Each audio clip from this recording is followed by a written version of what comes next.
ভাই একদম সুন্দরভাবে বলেছে। কোথায় আছে, আমিও একই সাথে প্রশ্ন করতে চাই, কোথায় আছে ৭৩-এর নির্বাচনে ভোট কারচুপি করতে হবে? কোথায় ছিল লেখা সংবিধানের যে হচ্ছে বাকশাল কায়েম করতে হবে? কোথায় ছিল যে রক্ষী বাহিনী গঠন করতে হবে? মুজিব শেষ, তারপরে মেজর জিয়া ক্ষমতায় আসছে, আওয়ামী লীগ ক্ষমতায় আসছে, রক্ষী বাহিনীর নেতারা পরবর্তীতে আবার এসে বাংলাদেশের এমপি নির্বাচিত হয়েছে। তাদের বিচার কেন হয় নাই?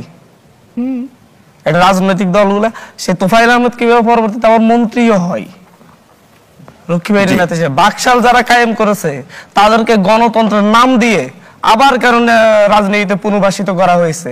তাদেরকে আমি যদি বলি, আওয়ামী লীগকে বাকশাল কায়েমের পরে রাজনীতিতে পুনর্বাসিত করার কারণে আজকে 2024 সালে এসে আমার ভাইদেরকে হত্যা করার লাইসেন্স সেদিন দেওয়া হয়েছে। কারণ আওয়ামী লীগ যেভাবে ৭২ থেকে ৭৫-এর শাসন আমলে দেশের মানুষের উপর হত্যাযজ্ঞ চালিয়েছে, বাকশাল কায়েম করছে, এই দেশের অর্থ লুটপাট করে দুর্ভিক্ষ ছাপিয়ে দিয়েছে এই দেশের মানুষের উপর, তারপরে আওয়ামী লীগকে আবার রাজনীতির লাইসেন্স দেওয়া হয়েছে। ২৪-এর গণ অভ্যুত্থানে ২০০৮ থেকে ২০২৪ সাল পর্যন্ত এতগুলা মানুষকে হত্যা করার পরে আজকে আবার আওয়ামী লীগের রাজনীতির পক্ষে কথা বলা হচ্ছে। একইভাবে আবার ৩০ বছর পর আওয়ামী লীগকে ক্ষমতায় এনে আবার বাংলাদেশকে আরেকটি হত্যাযজ্ঞের মুখোমুখি করাচ্ছে যারা হচ্ছে আওয়ামী লীগের রাজনীতির পক্ষে কথা বলছে। রাজনৈতিক অধিকার, যে দলটি রাজনৈতিক দলই নয়, যে দলটি জন্মগত, যে দলটি স্বাধীনতার পর থেকে সন্ত্রাসী কর্মকাণ্ড করে গেছে, মানুষের গণতান্ত্রিক রাজনৈতিক অধিকার হরণ করছে, তাদের আবার কিসের রাজনৈতিক অধিকার? যাদের কথা বলছেন আপনি কি মনে করেন তারা না বুঝে করছে? আমি বলছি হচ্ছে এটা তাদের রাজনৈতিক স্বার্থে করছে।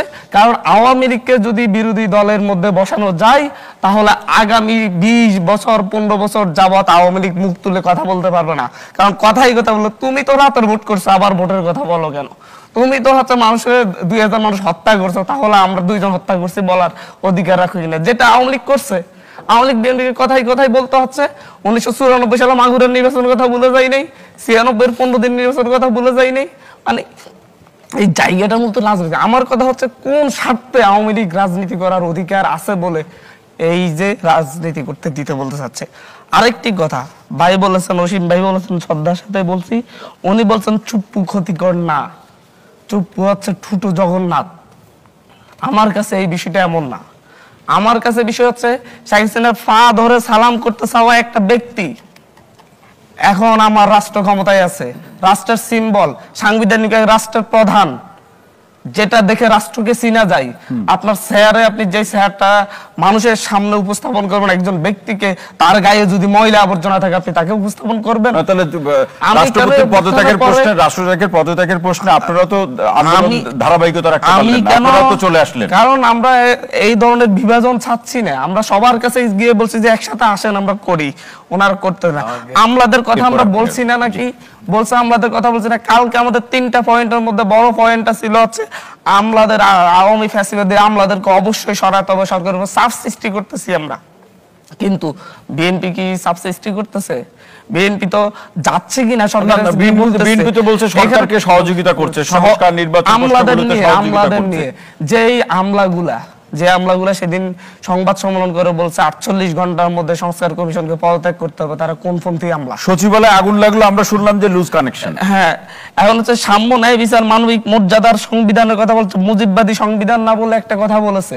আমার এই জায়গায় বলতে বাধ্য হচ্ছে, মুজিববাদী সংবিধান, তাহলে মুজিববাদী সংবিধান না কেন?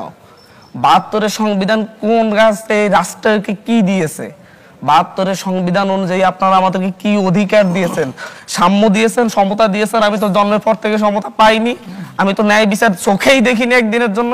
আমি দেখেছি, আমি ন্যায় বিচার বলতে, ন্যায় বিচারের কথা বললে আমার কাছে মনে হয় যে বেগম জিয়াকে সেদিন হচ্ছে একজন, মানে বাংলাদেশের সম্মানিত একজন মানুষকে, যে সবার শ্রদ্ধার পাত্র, তাকে দীর্ঘদিন যাবত আদালত ইয়েতে পড়ে থাকতেছে, ন্যায় বিচার তো হয়নি।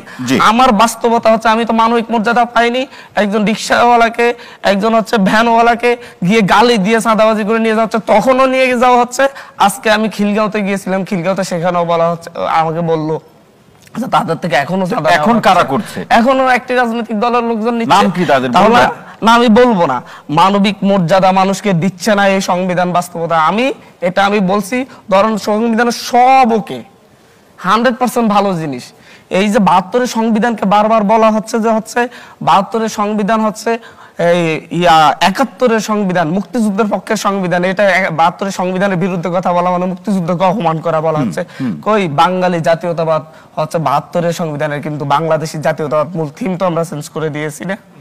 বাংলাদেশী জাতীয়তাবাদ যে বলছে আপনার প্রশ্নগুলো নিয়ে আলোচনা শুনতে আব্দুল হান্নান মাসুদ, অসংখ্য ধন্যবাদ। একজন দর্শক আছেন, তাকে ১৭টা সংশোধনী করা হয়েছে, 85টা অনুচ্ছেদের মধ্যে প্রায় ৬২ কি ৬৫টা অনুচ্ছেদ ডিরেক্ট পরিবর্তন করে